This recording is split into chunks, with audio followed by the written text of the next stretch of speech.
I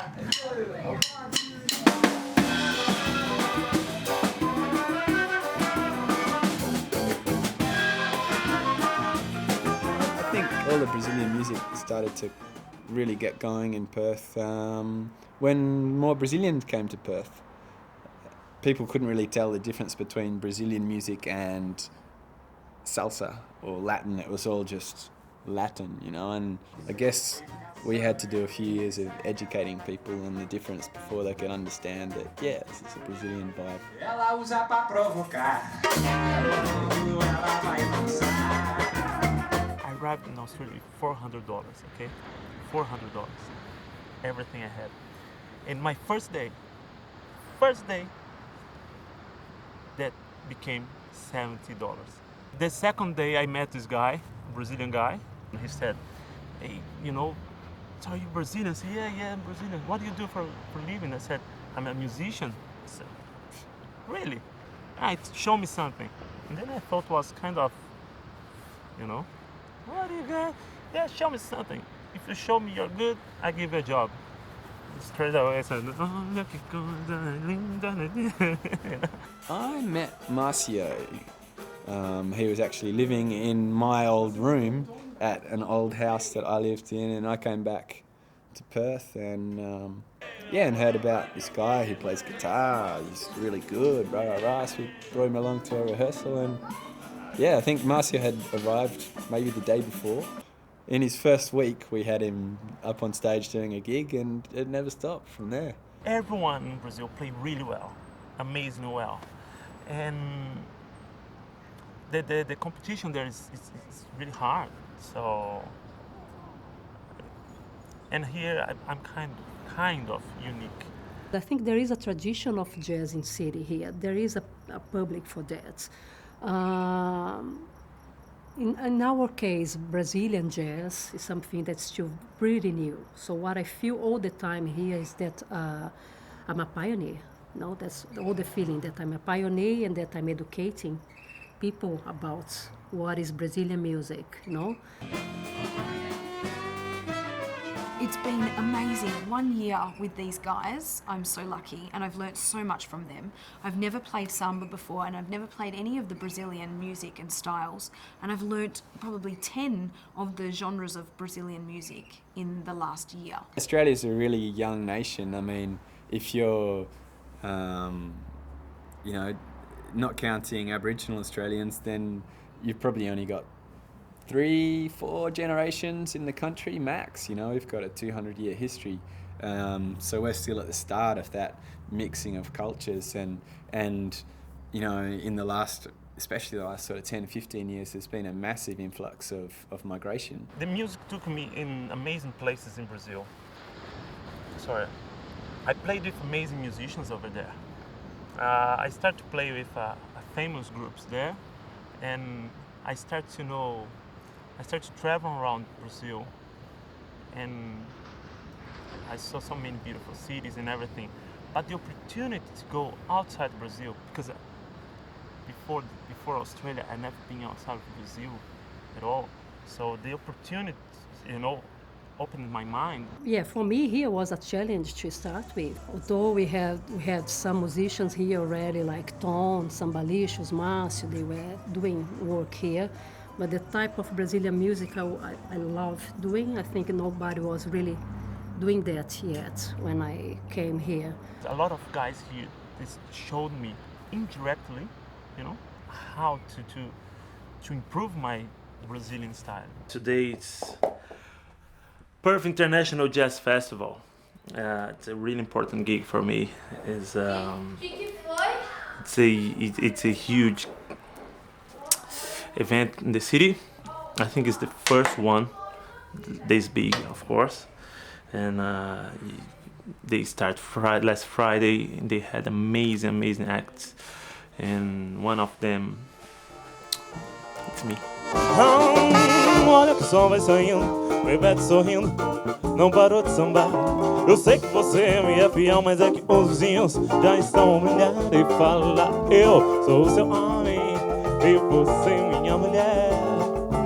Eu sou o seu homem. Played the jazz festival. Oh, it was great. It was a great experience. It was something that I never thought I would be involved, and mainly because I play samba. I'm a sambista. That's the music I love. That's the music I play. That's the music I listen to, and be able to play that music in such a big event, you know, like it was joy. Yeah.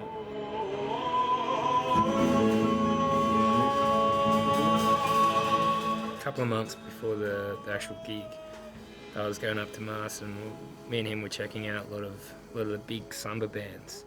And I was saying, Mars, you know, we should put something on, like a really big group.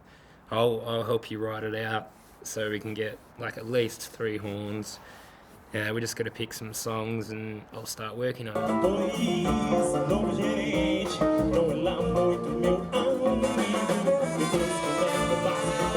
To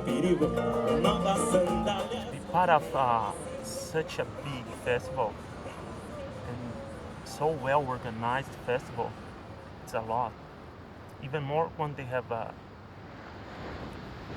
huge names like in St. John's,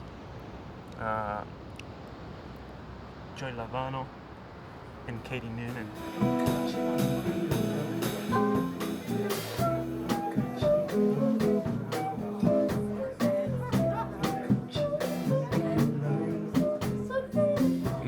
Marce's style, he likes to, you know, really feed off the crowd. So, you know, if everyone's into it, he'll expand sections, you know, he'll just do whatever he wants. And the challenge with a bigger band is that there's more people to stuff up. If we have to follow someone and not everyone's 100% on it, then it's not really going to work. So my idea was like make everything strict, so no one will get lost, you know, and Marcio has like a framework to work on. The Brazilian style is here, you know, in my blood, through my body. And they have this jazz, funky style that's in their body. So they showed me how to understand what are they thinking, where they go, and how they do it. In this way, I just thought, wow, I'm gonna get what they're doing, and I'm gonna put in my Brazilian style. I'm gonna make my, you know, of course, my style improve. In jazz, for example, you generally have like a certain form, and you just play it top to bottom and repeat it so many times, generally. Where Brazilian music, it's not like that, and you know, like theory-wise, it's a little odd, you know, like you'll have 5-bar phrases, or you know, 10-bar phrases, or like an 8-bar phrase that starts a bar late or half a bar late or whatever. And, you know, that's what it sounds like to a listener, but if you see it written, it doesn't sound like that. Right, pay attention to Marcio. Marcio's gonna, I don't know, you're reading your chart then. Marcio's gonna do a stop on beat 1. So whatever your note is, it should be around 79. So I'll record him playing this song, you know, and singing to it so I can actually get a really good idea of how many bars he wants each section and stuff. And then, because what I found out from Brazilian music is that everyone does their own version of a song. There's no like one unified version. So I'm just doing Marcio's versions. And then my spin on it is I'll check out 3 or 4 versions of that song and then think of horn lines and stuff. Brazil has this huge potential. One of the most beautiful countries in the world, the happiest, beautiful people, with horrible and bad politicians.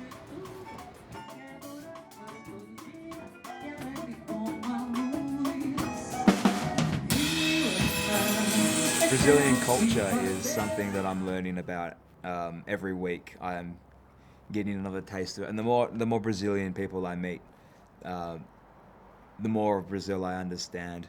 And I know there's a lot of misconceptions, I guess, about what life in Brazil is like, but I also do know that it's, you know, there's a reason why a lot of people from Brazil move to Australia, in terms of safety or future or just the opportunity to make better money in a safer way and healthcare and all that sort of thing. My background in Brazil, was quite hard one. Like, I come from a really, really poor family, and wasn't that easy in the beginning of our lives, you know.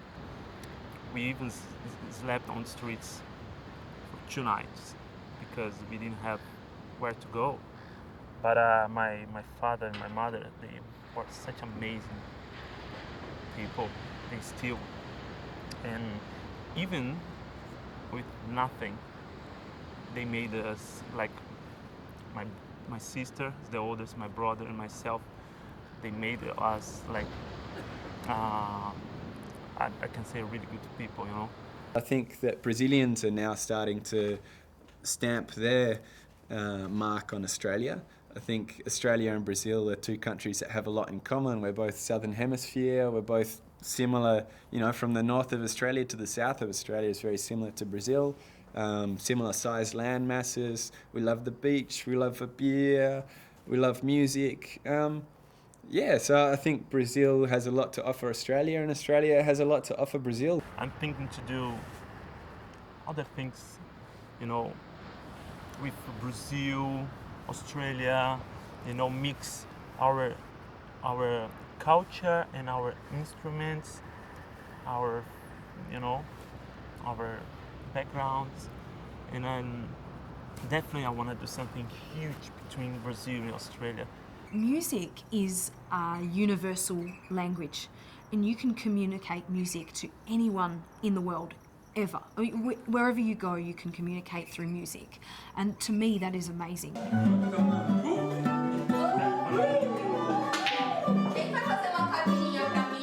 Yeah, well, I think as an artist, as a singer, what I want is to connect with people, you know.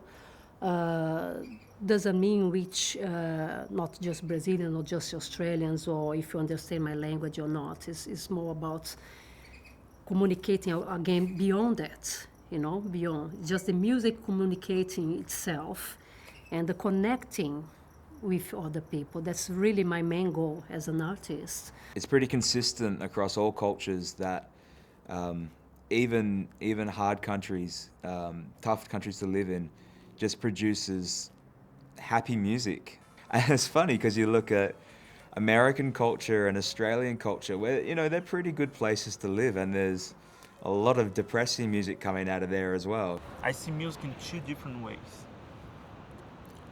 Either you make your crowd be really happy, or you make them feel really emotional, you know?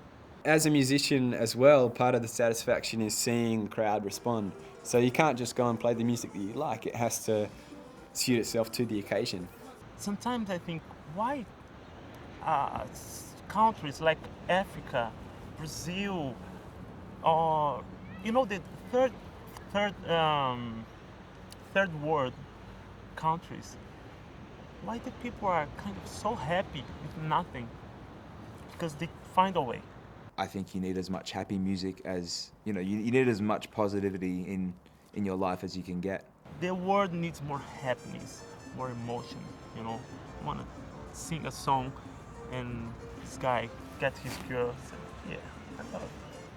Yeah, actually, I love you a lot. You know? That's it.